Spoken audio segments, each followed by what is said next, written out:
So I just want to jump on today and talk about this behavior that abusive men do that we call inventory keeping, or some people have called it scorecarding.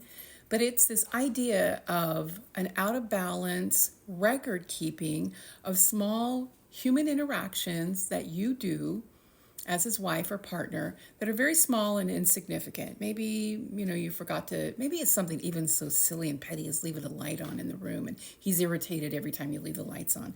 Maybe you forgot to pay a bill that you were supposed to pay. And yeah, maybe, it was a little bit of a bump, but, human beings do those. Those are human being actions that happen.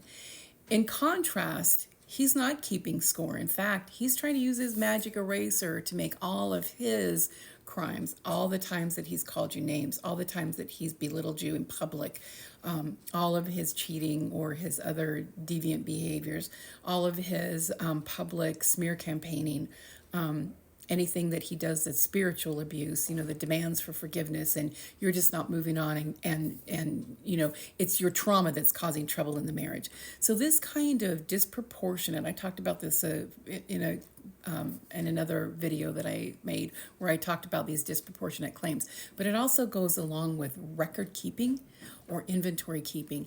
And he does this because he has to create this story or this narrative that your crimes are worse than his. And he does this in his mind so that when he's marketing his story to others, he can market this. He's got to sell his story so that he can get his flying monkeys together to believe his story. Once the story is marketed and he's got his story out there, you are now the problem. You are now the perpetrator. You are now the one who doesn't forgive. You are now the one who's keeping the marriage broken and damaged and preventing reconciliation. You are now the problem.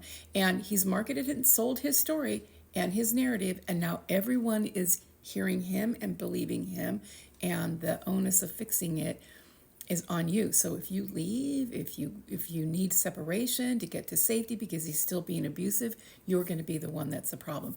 So scorecarding, record keeping goes along with narrative building, and it's a targeted abuse tactic. If you're dealing with this, come see the coaches at Center for Peace because we're trained to help you walk this out.